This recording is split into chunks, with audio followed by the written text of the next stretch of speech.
आज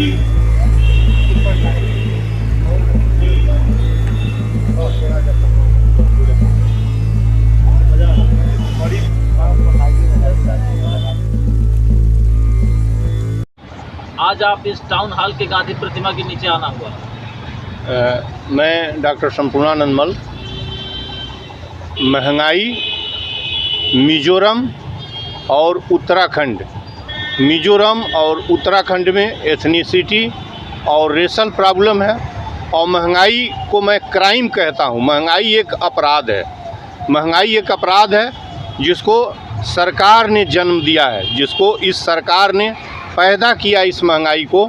और इस महंगाई का सबसे बड़ा दुर्गुण यह है कि यह जीवन मारता है और जीवन को विकलांग करता है।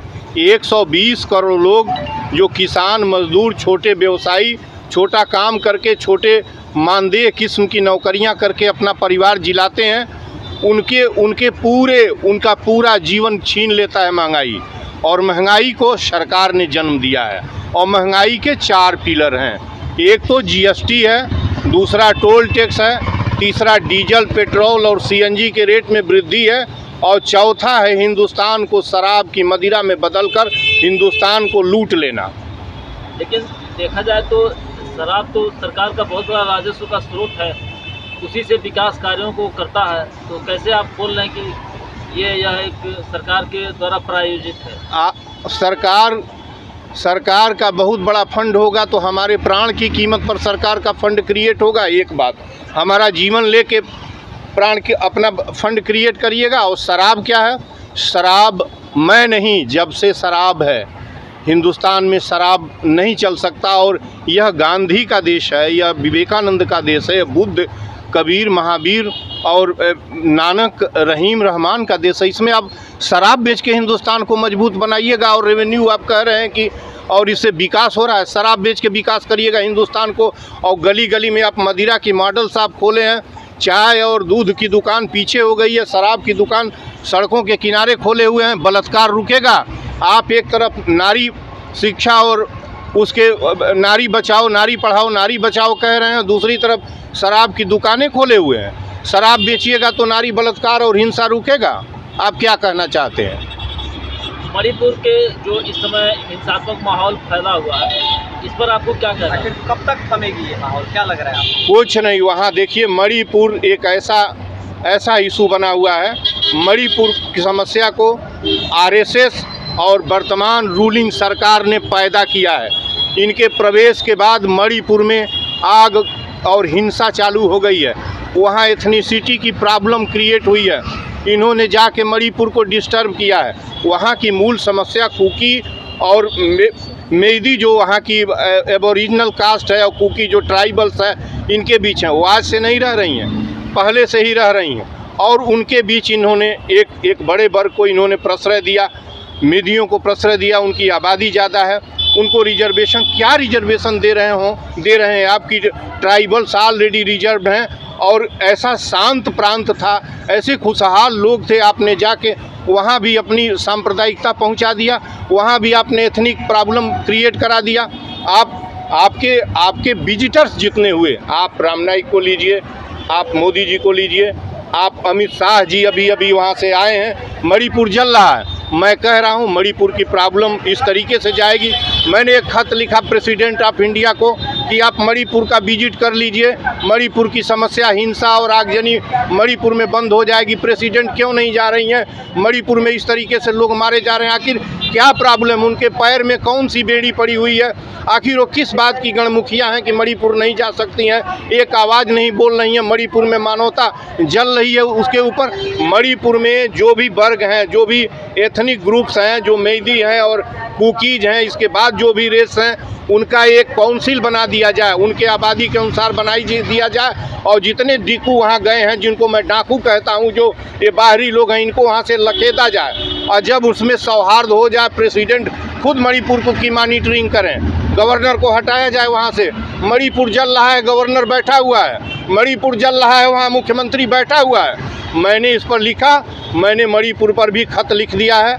और मणिपुर पर खत लिखने के बाद मैं निवेदन किया हूँ, 1 हफ्ता हो गया खत लिखे, मैंने महामहिम से निवेदन किया था कि आप चली जाएं, मणिपुर में हिंसा बंद हो जाएगी। आखिर क्या प्रॉब्लम हो रही है कि मणिपुर में वो नहीं जा रही हैं, और नहीं बंद हुई तो मैं आपके माध्यम से बताना चाह रहा हूँ, बता दूँ कि किसी समय मैं मणिपुर के कैपिटल जो भी है, इम्फाल है ना, राजधानी, इम्फाल की सड़क पर हाथ जोड़कर शांति की प्रार्थना करूंगा, निकलूंगा सड़क के ऊपर। मैं अभी प्रधानमंत्री ने कहा है कि हम लोकतंत्र को हैं, लोकतंत्र हमारी प्राण है, रगों में है, आप है कि नहीं इन लोगों ने हत्या कर दिया है, तो बड़ा विरोधाभास है। तो करीब हम कह रहे हैं जो दिखाई दे रहा है वो सामने आपके है, क्या बचा है?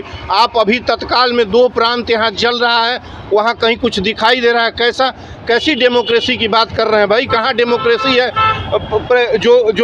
जो आप जो है मुस्लिमों के ऊपर जो आपका मीडिया है इसके ऊपर सब बंधन, तो कैसी डेमोक्रेसी की बात कर रहे हैं आप? एक आदमी डिक्टेटरशिप हिंदुस्तान के ऊपर कायम किया हुआ है और उन्होंने कहा है कि हम मणिपुर में जीते हैं, हमारे रोए में, हमारे खून में मणिपुर जो है लोकतंत्र है। कहीं नहीं है लोकतंत्र, और उन्होंने एक्सेप्ट भी किया कि कहीं नहीं है।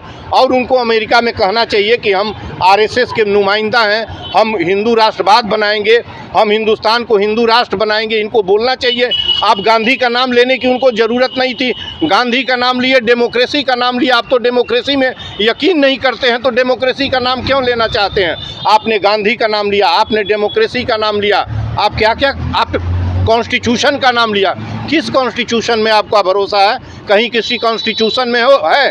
शंगोल लेके, लाठी लेके, आप डंडा लेके उसकी आराधना करके घुमा के आप सदन के अंदर जाते हैं। सदन आपका है, सदन आपका है, सदन वो डेमोक्रेटिक भवन है, वो 142 करोड़ लोगों का है। आप अपने मत का डंडा लेके सदन के अंदर मंत्र और कुरान की आयतें पढ़वा रहे हैं। सदन में कुरान की आयतें पढ़ी जाएगी। डेमोक्रेसी और कॉन्स्टिट्यूशन हिंदुस्तान के अंदर रह गया है, हमको आप बता रहे हैं। उत्तराखंड में कहा गया है कि मुसलमान मुक्त उत्तराखंड, इस पर कोई टिप्पणी करेंगे? मैंने चिट्ठी लिख के प्रेसिडेंट को और पुष्कर सिंह धामी को भेज दिया है कि यदि मुसलमान मुक्त उत्तराखंड हो सकता है तो हिंदुस्तान हिंदू मुक्त उत्तराखंड क्यों नहीं हो सकता है? मुसलमान इस हिंदुस्तान का, मुसलमान का अर्थ है हिंदू और मुसलमान, हिंदुस्तान का अर्थ है हिंदू मुसलमान। मुसलमान के बिना हिंदुस्तान का वजूद उसी तरीके से नहीं है जिसे रक्त से खून को निकाल दीजिए, खून का कोई वजूद नहीं रह जाएगा। आप मुसलमान भी इन हिंदुस्तान की कल्पना कैसे कर लेंगे? और उत्तराखंड में मुसलमान नहीं रहेगा तो उत्तराखंड में हिंदू भी नहीं रहेगा।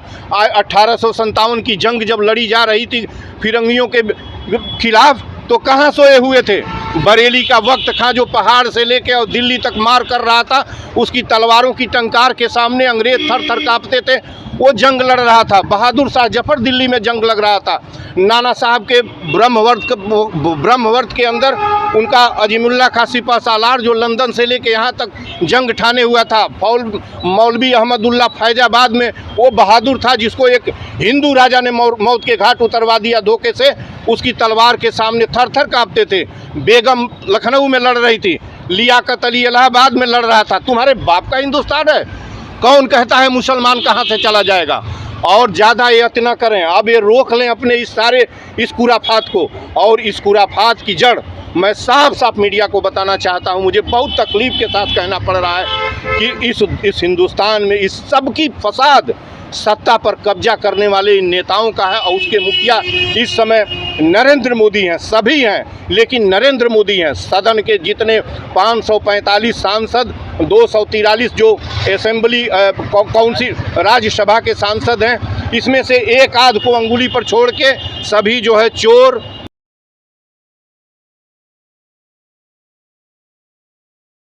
जो है ये सभी हैं और सांप्रदायिकता की आग लगाने वाले हैं और जातीय जहर घोलने वाले हैं। इनकी दे रहे हिंदुस्तान के अंदर। इनको आप तो कह तो मैं तो अपने इसमें चुनाव हिंदुस्तान के गरीबों के पेट के पैसे से लड़ा जाता है, चंदा से लड़ा जाता है। इन सबों ने दरिद्र बना दिया इस हिंदुस्तान का। सारा पैसा खा गए, शिक्षा इन्होंने घोंट लिया, चिकित्सा घोंट लिया। क्या छोड़ा है यार? हमारी पैसेंजर गाड़ियां गरीबों की इन्होंने छीन ली। गरीब का पैसेंजर गाड़ी ख़त्म हो गया, किराया 3 गुने बढ़ा दिया इन्होंने मेल करके।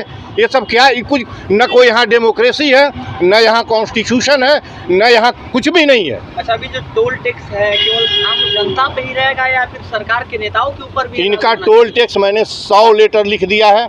मैं इनको वो डाका टैक्स मैं कहता हूँ। मैं गडकरी को भी चिट्ठी लिख चुका हूँ और मैंने प्रेसिडेंट को लिखा है। मैं कहा हूँ कि जब प्रेसिडेंट, मेंबर ऑफ पार्लियामेंट, विधायक टोल टैक्स नहीं देता तो लोग क्यों, उनकी गाड़ी पर टोल टैक्स क्यों लेते हो? कितने इनके पास कितना कैरेक्टर है, इनका कितना डिसिप्लिन है, ज़रा इससे अंदाज़ा लगाइए कि इतने बड़े चोर हैं, इनके ऊपर कोई मनमाना और अनकॉन्स्टिट्यूशनल है। Toll tax is arbitrary and unconstitutional tax मैं कहता हूं, और उसका सदन में पास नहीं है। ये रोज़ टोल टैक्स बढ़ाते हैं। क्यों बढ़ाते हैं? मैंने एक विकल्प दिया था कि आप एक लेन जो है बाया एंड फ्रो, एक लेन फ्री कर दीजिए, एक लेन फ्री कर दीजिए। आने जाने वाले में जिस गरीब के पास पैसा नहीं होगा, ये मान लेते हैं कि जो गाड़ी पर 4 चक्का सड़क पर लेके जाता है वो इनके जैसे अंबानी और अडानी है, इनके जैसे नरेंद्र मोदी है जो 10,000 करोड़ की विमान से चलता है। ये नहीं जानते कि कर्ज की 80% गाड़ियाँ जो 4 पहिए की सड़कों पर चल रही हैं, निजी गाड़ियाँ, उसमें कर्ज से, उधार से, तमाम तरीके से लेके चलता है। और उसके पास यदि कोई काम आ गया तो लखनऊ जाना हुआ राजधानी तो बड़े मुश्किल से तेल का पैसा जुटाता है। तेल पर तूने टैक्स, तुम कैसे मुल्क को बनाए हो? मुल्क क्यों नहीं छोड़ देते? मैंने कहा है कि ये डकैत जो हिंदुस्तान को आज, इसका जो आर्थिक मिनिस्टर है, जो फाइनेंस मिनिस्टर है, जो रोड मिनिस्टर है, जो रेल मिनिस्टर है, कह रहे हैं कि हमने वंदे भारत ट्रेन भी वंदे भारत चला के, वो वंदे भारत बहुत अच्छा किया, मैं कभी शिकायत नहीं। 3100 रुपये में वंदे भारत में, इसमें जितने भी आप मीडिया मैन हैं इस सवाल को करना चाहिए। वंदे भारत से आप जाएंगे 3100 रुपया एक तरफ का देंगे, आप दिल्ली का कहाँ जाएंगे? वंदे भारत से काम चलेगा। 75 साल के अमृत महोत्सव में 75 वंदे भारत उनको चलाना है। हज़ारों की गाड़ियों की संख्या में वंदे भारत से हिंदुस्तान का काम चल जाएगा। वंदे भारत तो चलाइए, लेकिन तुम हमारा पैर काट के वंदे भारत चलाओगे? कैसे तुम हमारा पैर काट के? और इसमें कैसा डेमोक्रेसी है, इसको मैं क्यों माननी कहूँ?